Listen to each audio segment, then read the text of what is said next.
লাখ লাখ টাকা খরচ করে হাইওয়ে বানানো হয়, অথচ রাস্তার পাশের এই ছোট্ট অবহেলাটা প্রতিদিন শত শত মানুষকে পথ ভুলিয়ে দিচ্ছে। আজকে বলমারি থেকে মাগুরা যাওয়ার পথে রাস্তার ধারে অদ্ভুত একটা দৃশ্য দেখলাম। একটা মাইল ফলক যেটা পুরোপুরি অদৃশ্য হয়ে গেছে ঝোপঝাড় আর আগাছার আড়ালে।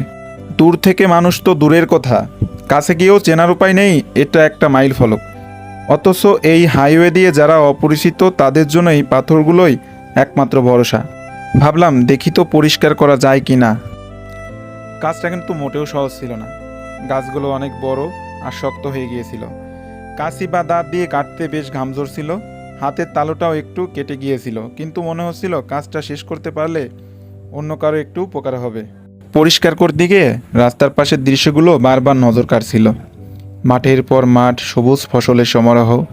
আমাদের দেশটা যে ঠিক কতটা সুন্দর তা এভাবে রাস্তার পাশে না দাঁড়ালে আসলেই বোঝা যাবে না। অবশেষে পরিষ্কার হলো।